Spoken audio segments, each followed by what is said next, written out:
Welcome to this week's edition of the OCU Athletics Update.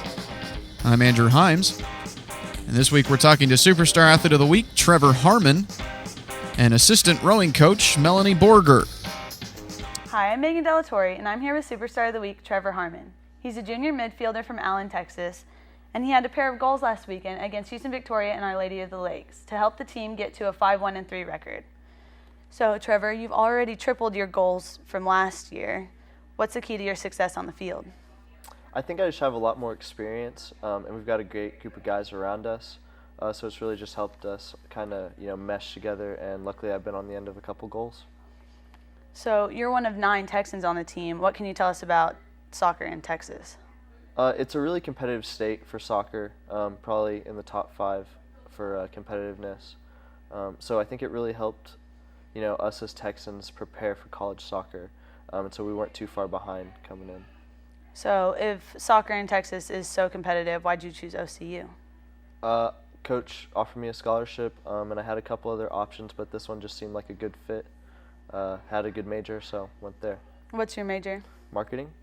And what do you plan to do with that? Honestly, I don't really want to use my major. I would love to play soccer or to coach, or I would love to do mission work. Mission work? Yes. Tell me more about that. I would love to just drop everything and go to Africa and be a missionary, or possibly do church planning, anything like that. Good for you. So on the way back from San Antonio, your bus actually caught on fire. Explain that experience. Yeah, that was interesting. Our bus caught on fire. No, but we were just riding back from San Antonio. We were about an hour and a half in, and a couple of us are sitting in the back, and we just started smelling smoke and smelling a fire, and so we yelled up to Troy, our bus driver, and told Troy to pull over. And as we pulled over across the 3 lanes of the highway traffic, we got off, and we noticed that our bus was smoking, and there's gray smoke and white smoke everywhere. And luckily the fire department came. We called the fire department, and we got everything taken care of. So yeah, it was interesting. We almost all died. Were you near the back of the bus? Yeah, I was actually the second to last seat on the bus. I was sitting next to Dylan, and behind me was Kieran and Sam.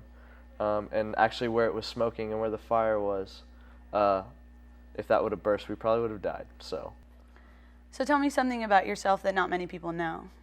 I don't really enjoy naps. I mean, I can take one like every once in a while, maybe once a week, twice, or once every 2 weeks, but I like to just get my 8 hours and go throughout my day.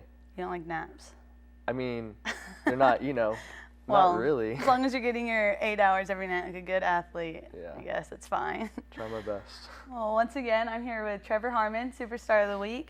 The Stars open in Sooner Athletic Conference this Friday at Rogers State, and the next home games are against OBU on October 9th.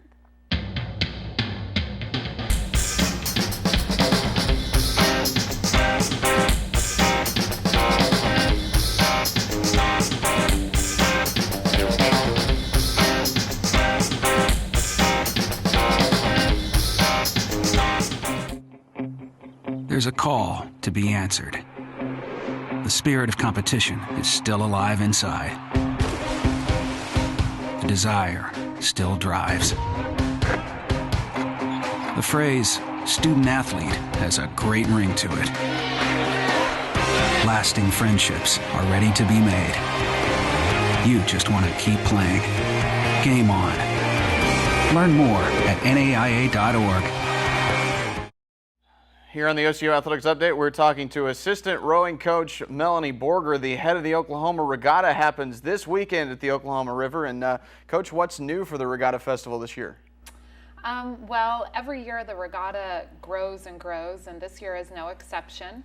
The biggest thing is it's going to be over 4 days this year, as in years past it's been over 3 days. So rowing competitions will begin on Thursday evening, continue Friday evening, finishing up with all the college and collegiate racing on Saturday and Sunday.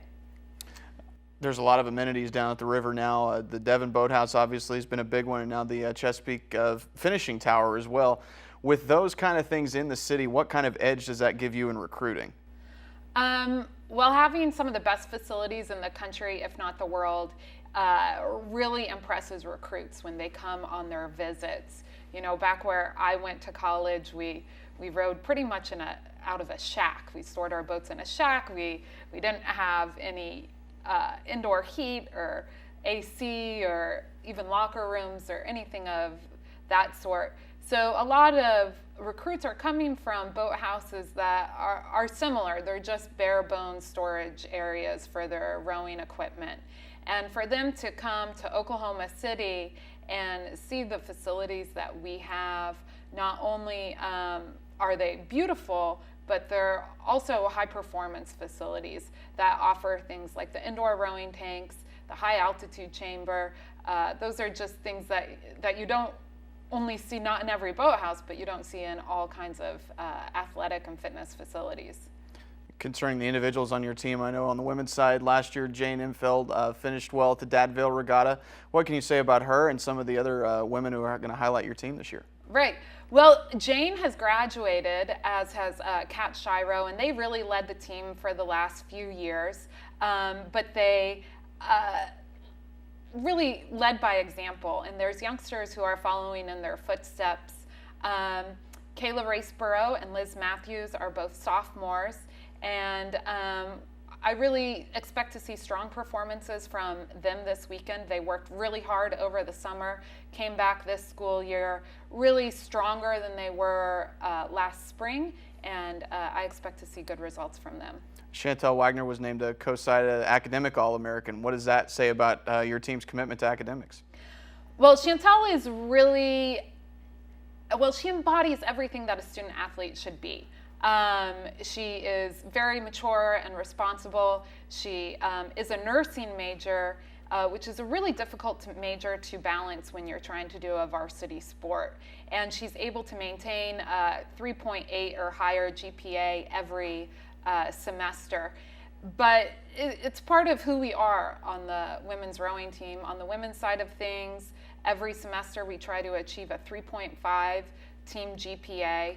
And it's important for me, and it's important for the athletes, because although some of these athletes may have a long career in the sport of rowing, there is no opportunity for them to make a living at doing rowing. So a college degree is really important to maintaining their quality of life long into the future.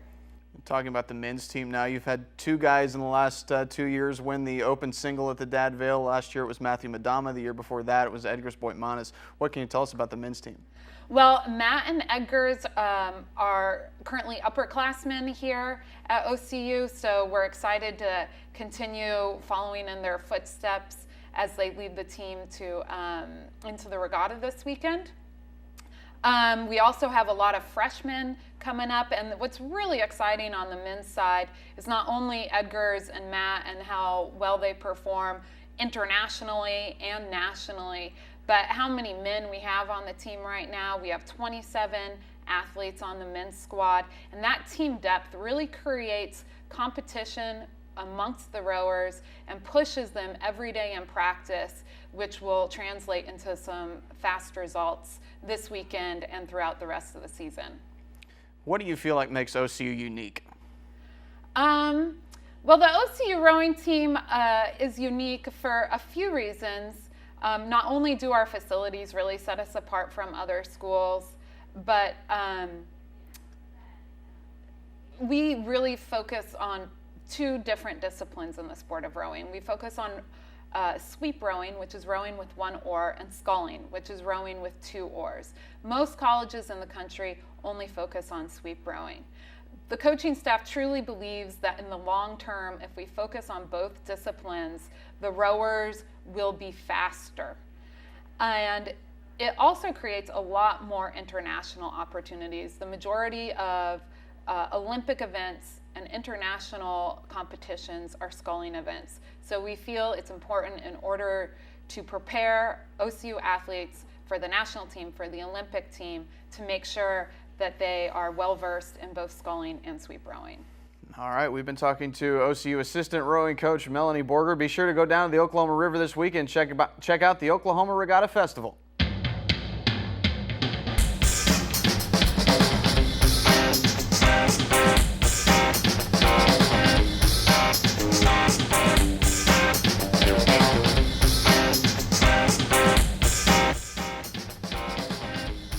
That's it for this week's edition of the OCU Athletics Update.